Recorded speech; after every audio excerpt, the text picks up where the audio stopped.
वृष लगन सूर्य देव दसम भाव में। जय माता की मित्रों, हम लोग वृष लगन में सूर्य देव की चर्चा कर रहे हैं। आज सूर्य देव को दसम स्थान में विराजमान करके उसके फलों को जानने की कोशिश करेंगे। जैसा कि पाठों का नियम है, दसम स्थान में कुंभ राशि आएगी। कुंभ राशि के अंतर्गत धनिष्ठा नक्षत्र का तीसरा और चतुर्थ चरण आएगा, उसका स्वामित्व मंगल देव को प्राप्त है। फिर शतभिषा नक्षत्र के चारों चरण आएंगे, उसका स्वामित्व राहु देव को प्राप्त है। पूर्वा भाद्रपद का पहला, दूसरा और तीसरा चरण आएगा, उसका स्वामित्व गुरुदेव को प्राप्त है। नवमांश की बात करें, अगर कुंभ राशि में चाहे सूर्य हो चाहे कोई और ग्रह हो, अगर 3.20 डिग्री तक है तो तुला के नवमांश में रहेगा, 6.40 डिग्री तक है तो वृश्चिक के नवमांश में रहेगा, 10 डिग्री तक होने से धनु के नवमांश में रहेगा और 13.20 डिग्री तक होने से मकर के नवमांश में रहेगा, 16.40 डिग्री तक होने से कुंभ के नवमांश में रहेगा और 20 डिग्री तक होने से मीन के नवमांश में रहेगा, 23.20 डिग्री तक होने से मेष के नवमांश में रहेगा और 26.40 डिग्री तक होने से वृष के नवमांश में रहेगा, 30 डिग्री तक मिथुन के नवमांश में रहेगा। यहाँ पे देव, नर, राक्षस 3-3 की सीरीज में ये राउंड होते रहते हैं। जैसे पहला अगर देव आएगा तो बाद में मनुष्य आएगा, फिर राक्षस आएगा, फिर देव आएगा, फिर मनुष्य आएगा, फिर राक्षस आएगा। इसी तरह अगर इनके फलों को जानने की कोशिश करें तो देव, मनुष्य और राक्षस का मेन मतलब इतना ही होता है कि देव मतलब सत्व गुण की मात्रा उस समय में उस ग्रह के अंदर ज़्यादा होती है, तो आपको पीड़ा भी देगा तो बहुत कुछ सोच समझ के सत्व गुण से कनेक्टेड पीड़ा देगा। मतलब किसी ग्रह में क्रूर हो, पापी हो, अगर वो देव नवमांश में है तो वो आपको पीड़ा भी उसी अंदाज में देगा। चाहे आपके खराब ग्रहों का मालिक हो तो वो आपको सताएगा भी उसी अंदाज में कि आपको प्रभु की तरफ लेके जाएगा।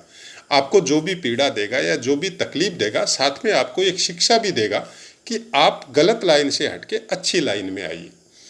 मनुष्य नवमांश है। मनुष्य नवमांश में अगर आपका कोई ग्रह खराब स्थानों का मालिक है और खराब जगह में प्लेसमेंट है, लेकिन वो मनुष्य नवमांश में है, तो आपकी रोजी रोटी के ऊपर वो इफेक्ट नहीं आने देगा। आपकी तकलीफों के साथ वो रहेगा, आपको तकलीफ भी दे सकता है लेकिन फिर भी आपको गिरने नहीं देगा। ये रजस गुण है।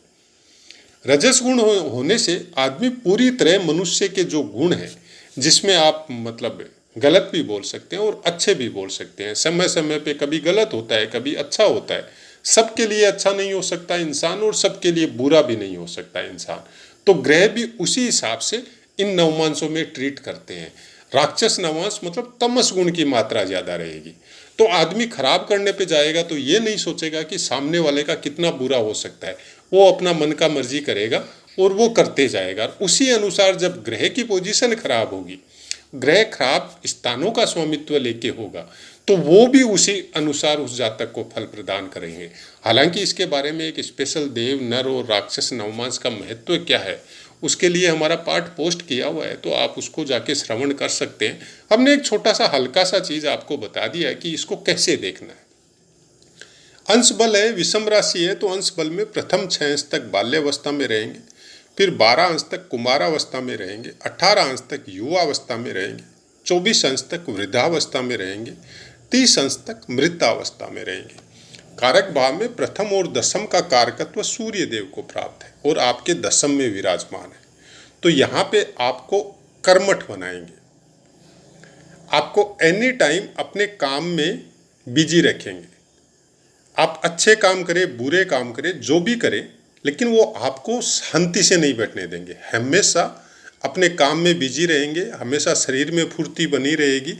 हर काम को सुचारू रूप से करने में आप विशेष मतलब आपका स्थान होगा कि कोई भी काम को जब शुरू किया है तो उसको एंड तक लेके जाए और उसके बाद में दूसरे काम में हाथ डाले। मतलब वन वे चलेगा आपका दिमाग, कि ये नहीं होगा कि ये भी कर ले, वो भी कर ले, ये भी कर ले, ये सब नहीं होगा। और सप्तम दृष्टि से अपने चतुर्थ स्थान को, अपने खुद के स्थान को देखने की वजह से यहाँ से इंसान जो भी कमाई करेगा, जो भी काम करेगा, उसमें सबसे ज़्यादा वो इन्वेस्ट करेगा अपने परिवार में, भूमि में, भवन में, वाहन में। मतलब इनके पास अच्छा घर हो सकता है, कई तरह की गाड़ियाँ हो सकती है, बहुत अच्छा व्यवहार इनका अपने परिवार वालों के साथ हो सकता है, लेकिन कुछ दबंगपन भी होगा। ऐसा इंसान आप अभिमानी बोल सकते हो, आप स्वाभिमानी बोल सकते हो। बाकी ग्रहों का इफेक्ट इसके ऊपर पता चलेगा कि इंसान कैसा हो सकता है, लेकिन सूर्य देव आपको ईगो पॉइंट पे बात करता है कि आपका ईगो हर्ट नहीं हो, आप इस तरह से काम करते हैं। आपको कोई अगर आपके ईगो पे चोट कर दिया, आपको कुछ ऐसे शब्द बोल दिए जिसका आपको तुरंत समझ में आ गया प्रेजेंस ऑफ माइंड की वजह से, तो उसमें आप उस पॉइंट को या उस बात को अपने ईगो पे अटैक मानेंगे और उसका फिर रिप्लाई भी उसी तरह से देंगे, क्योंकि सूर्य देव तुरंत रिप्लाई दिलवाता है।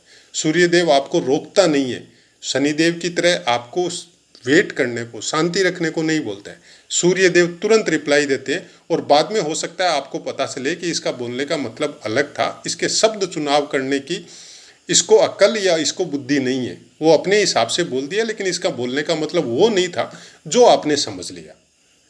तो वो चीज़ आपको बाद में महसूस होगी, पहले आप उसको रिप्लाई दे देंगे, चाहे जो भी जैसा भी आपको देना है, जिस तरह का आपका बाकी का ग्रह का इफेक्ट है, जिस तरह की आपकी अपनी जो विशेषता है उसके अनुसार आप रिप्लाई देंगे। कुंभ राशि में होने के बावजूद यहाँ पे आपको अच्छे फल तो मिलेंगे, लेकिन कुछ आपको यहाँ डिस्टर्बेंस भी मिलेगी। अपने काम को बराबर चेंज करते रह सकते हैं। पिता के साथ ट्यूनिंग में थोड़ी प्रॉब्लम आ सकती है। आप अपने पिता से संबंधित कोई कारोबार है या कोई व्यापार है उसमें ज़्यादा इंटरेस्ट नहीं ले सकते। आप अपने दम पे कुछ करने की कोशिश कर सकते हैं, चाहे आप सर्विस कर रहे हो, चाहे आप नौकरी कर रहे हो सकता है आपको सूर्य देव दशम में बैठने की वजह से सरकारी नौकरी या गवर्नमेंट से संबंधित कामों में विशेष दिलचस्पी या विशेष योगदान या विशेष फल आपको यहाँ पे मिले। आपका कोई ऐसा सेटिंग हो जाए कि गवर्नमेंट से संबंधित कॉन्ट्रैक्ट वगैरह है तो उस लाइन में आपका बिजनेस हो जाए या कोई काम हो जाए या सरकारी नौकरी मिल जाए, चाहे कोई भी तरह की सर्विस हो, तो उन सब में आपको बराबर ट्रांसफ़र का सामना करना पड़ सकता है। या कॉन्ट्रैक्ट लाइन में भी आपको बराबर चेंज करना पड़ सकता है कि कभी इन चीज़ों का कॉन्ट्रैक्ट मिल रहा है तो कभी कोई दूसरा ही डिपार्टमेंट का कॉन्ट्रैक्ट मिल रहा है।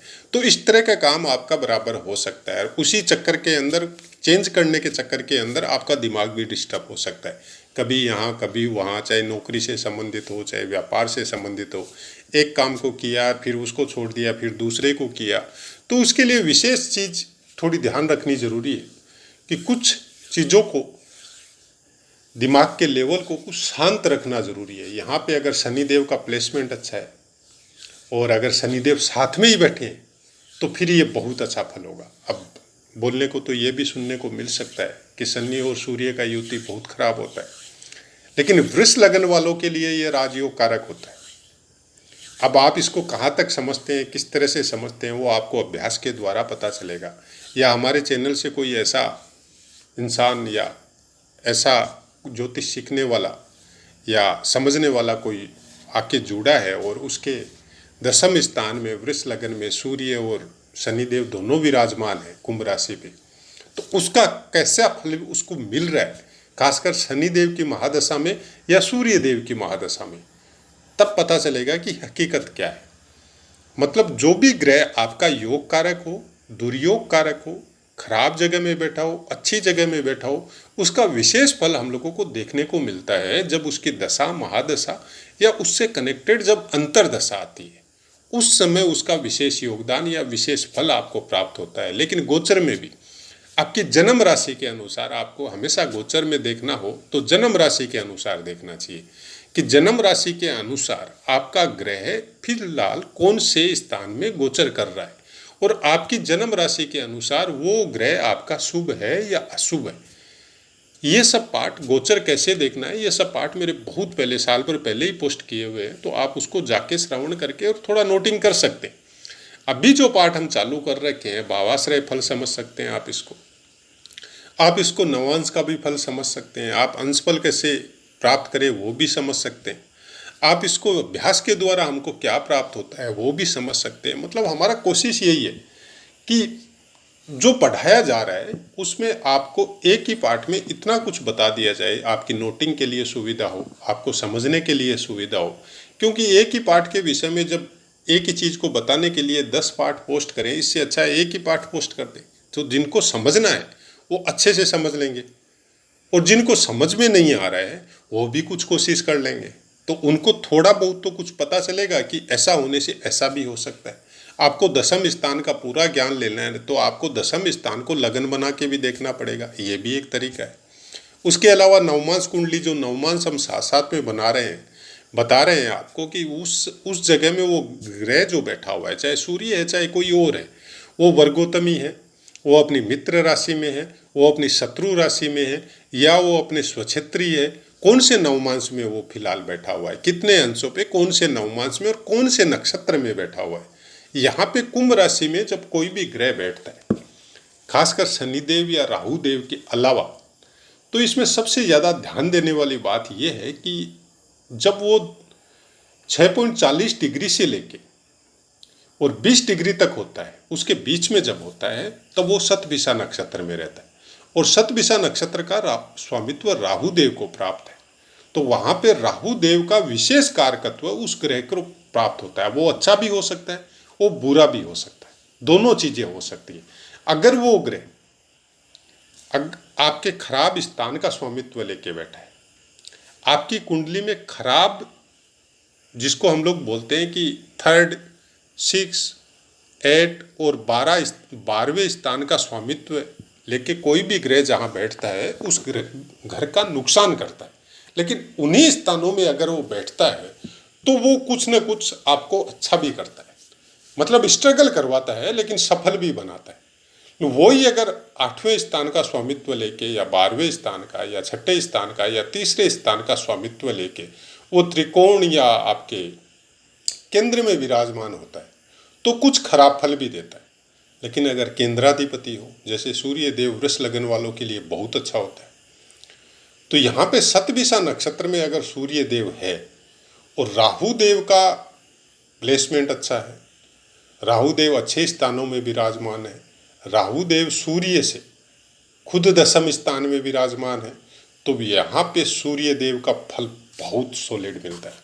अब हो सकता है आपको ये भी सुनने को मिला हो कि कुंभ राशि में सूर्य देव होने से अच्छा फल नहीं प्राप्त होता है, लेकिन अगर कोई कुंडली ऐसी आए तो आप उस पर रिसर्च करके देखिएगा कि सूर्य से राहु देव दशम स्थान में है, सूर्य देव खुद शतभिषा नक्षत्र में है कुंभ राशि में, फिर उस कुंडली, हो सकता है ऐसी कुंडली प्राप्ति नहीं हो, क्योंकि ऐसे इंसान बहुत हाई स्टैंडर्ड में होते हैं, उनसे मिलना भी बहुत मुश्किल होता है।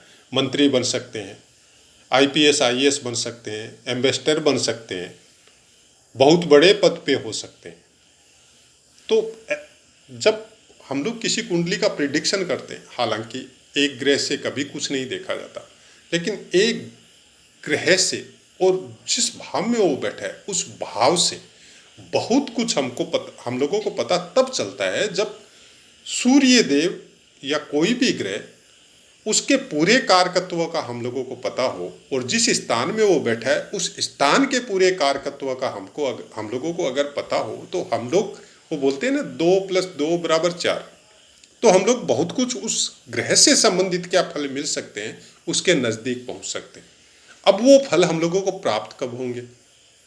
प्राप्त होने का उसकी दशा आएगी तब प्राप्त होंगे, उसकी महादशा आएगी तब प्राप्त होंगे, उसकी अंतरदशा में भी प्राप्त हो सकते हैं, और गोचर में वो जब शुभ गोचर में आएगा उस समय में आपको वो फल में कुछ न कुछ वृद्धि होती हुई दिखेगी। दशम स्थान राज्य का कारक है, दशम स्थान आपके नाम और फेम का कारक है, दशम स्थान आपका आकाश तत्व है, आपको बहुत ऊंचाइयों पे लेके जाता है, आपके दिमाग को, आपके दिमाग के लेवल को, आपके ज्ञान के लेवल को, आपकी फेमसिटी को, आपके स्टारडम को बहुत ज़्यादा प्रोग्रेस करवाता है, आपका नाम चारों तरफ गूंजता है। और सेम सूर्य भी वही सब चीज़ों के कारक है। जिस तरह सूर्य की रोशनी फैलती है उस तरह उस जातक की रोशनी चारों तरफ फैलती है। जिस तरह सूर्य को लोग भूलते नहीं हैं, रात को सोने के बाद में सुबह उठते ही फिर सूर्य देव के दर्शन होते हैं, वैसा ही कुछ उस इंसान का भी एरो हो सकता है। अगर सूर्य देव बहुत बली अवस्था में हो, बहुत ज़्यादा अच्छे नक्षत्रों में अगर विराजमान हो, नक्षत्राधिपति भी सूर्य देव से दशम में विराजमान हो, यहाँ पे शतभिषा की बात नहीं हो रही है, यहाँ पे बात हो रही है, हमने आपको बोला था कि हर पार्ट में कुछ न कुछ नया बताएंगे, कुछ न कुछ अच्छा बताएंगे, जिससे आपको देखने में बहुत अच्छी सुविधा मिले, कुंडली का प्रिडिक्शन करने में अच्छी सुविधा मिले। कि मान लीजिए आपका सूर्य देव यहाँ पे उत्तराषाढ़ा में है और सूर्य के ही नक्षत्र में है, तो सूर्य देव विशेष बली होंगे, सूर्य देव का बहुत अच्छा फल यहाँ पे आपको प्राप्त होगा। अब अगर सूर्य देव से खुद शनिदेव दशम स्थान में आ जाए, तब दोनों बहुत ज्यादा योग कारक हो जाएंगे, और वो योग कारक भी ऐसा योग बन जाएगा कि नीचे आने का चांस नहीं है। आप दिन प्रतिदिन प्रोग्रेस ही करते रहेंगे जब तक जिएंगे। जब तक पृथ्वी पे इंसान रहेगा तब तक उसकी सीढ़ी, उसके पांव सीढ़ियों पे अपवार्ड ही रहेगी, डाउनवार्ड नहीं होंगे, क्योंकि सूर्य और शनि का ये योग आपको बुलंदियों पे पहुंचाता है। वैसे ही अगर मंगल देव का नक्षत्र है, मंगल देव खुद दशम में आ गए सूर्य देव से, तो भी बहुत अच्छा फल प्राप्त होगा। हालांकि वृष लगन में मंगल देव योग कारक नहीं है, लेकिन अगर सूर्य देव से दशम में आ गए और सूर्य देव खुद मंगल देव के नक्षत्र में विराजमान हो, तो ये योग आपको मतलब स्पोर्ट्स लाइन में, डिफेंस लाइन में बहुत ऊंचे ऊंचे मुकाम स्थापित करवा सकता है, आपका बहुत बड़ा नाम कर सकता है इन सब चीज़ों में। तो आशा है मित्रों पाठ समझ में आया होगा। पाठ से संबंधित कोई बात हो तो आप कमेंट कर सकते हैं, आपको 100% आंसर मिलेगा। अब अपनी वाणी को विराम देते हैं और आपसे आज्ञा लेते हैं। जय माता।